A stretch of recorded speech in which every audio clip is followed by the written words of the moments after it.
Assalamualaikum warahmatullahi wabarakatuh. Halo teman-teman, ketemu lagi bareng saya Rui Pakoy. Salam satu pintu semuanya. Nah, di video kali ini saya mau mengajak teman-teman untuk melihat cara atau tips bawa ayam jarak jauh. Nah, menggunakan apa? Karena kemarin banyak yang bertanya, Bang, gimana sih cara bawa ayam jarak jauh dan apa penanganannya, terus cara bawanya seperti apa? Jadi teman-teman ikutin terus.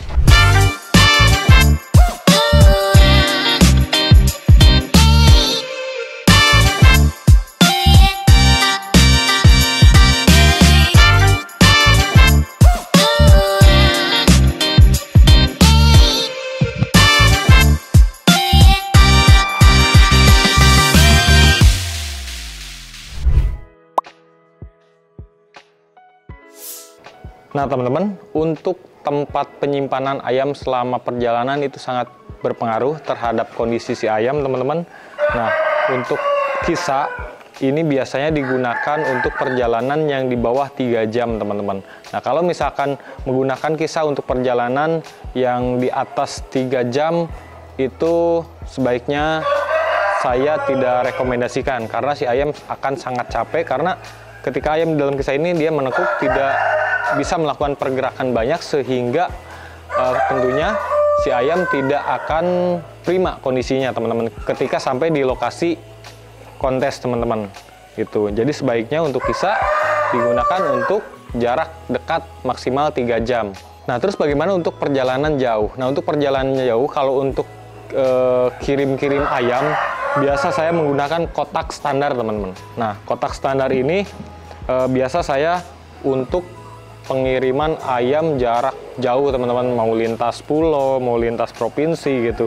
Biasa menggunakan kotak ini sangat aman selama si kotaknya tidak terkena sinar matahari langsung ya, terus tidak terkena panas, sangat aman teman-teman untuk bawa ayam jarak jauh atau kirim-kirim ayam jarak jauh.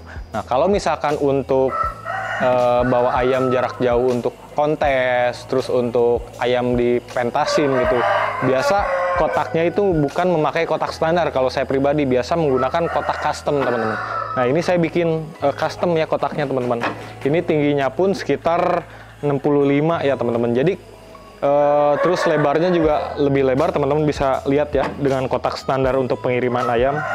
Nah di sini ayam bisa berdiri juga, ayam bisa leluasa lah, agak leluasa, namun tetap dibatasi ruang geraknya teman-teman.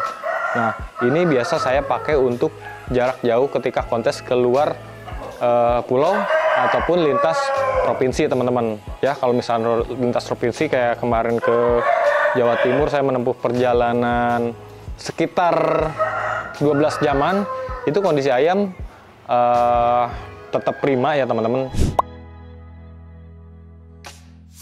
Nah teman-teman, tentunya untuk jarak jauh teman-teman pasti pakai kendaraan atau mobil ya, gak mungkin pakai motor gitu. Biasa kalau untuk jarak jauh di atas 6 jam itu cara penyimpanan itu sangat berpengaruh terhadap kondisi si ayam nanti teman-teman, karena jangankan ayam, kita pun biasanya capek ya kalau misalkan perjalanan jarak jauh ya di kendaraan itu. Nah, jadi untuk cara penyimpanan ini sangat berpengaruh teman-teman. Kalau misalkan jalanan treknya lurus seperti di jalan tol ya, dan tidak ada kulak kelok namun tidak terlalu banyak, treknya lurus, sebaiknya cara penyimpanannya itu ke samping teman-teman, seperti ini ya. Jadi mau di sini kepalanya, mau di sini kepalanya bebas.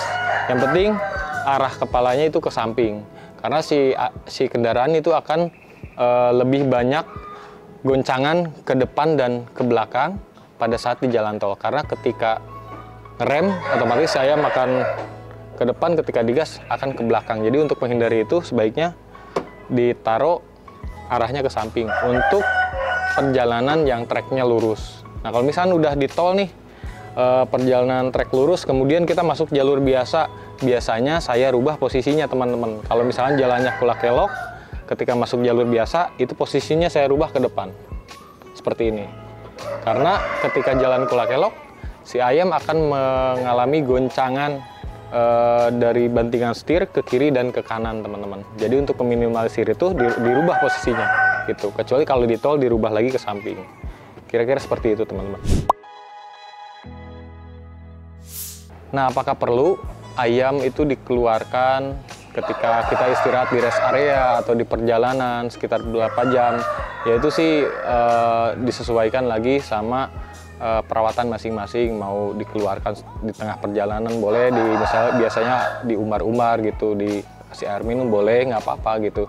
Jadi kita pun istirahat dan makan minum, ayam pun sama diberikan makan minum istirahat di perjalanan kayak gitu supaya tidak terlalu capek si ayamnya. Terus bagaimana ketika kondisi ayam tiba di lokasi ya, karena misalnya selama perjalanan terkena AC ya, otomatis banyak yang bilang kalau ayam terkena AC biasanya lemes gini. Nah, kalau misalkan si ayam selama perjalanan terkena AC, sebaiknya ketika sampai itu si ayam diumbar-umbar. Nah, ketika si ayam akan istirahat, sebaiknya si ayam itu di steam teman-teman ya, di steam atau dilap air hangat supaya tidak mengurangi rasa lelah si ayam ketika selama perjalanan dan terkena AC. Sama seperti kita terkena AC selama perjalanan jauh pasti agak linu-linu, pegal-pegal ya, kadang masuk angin ya.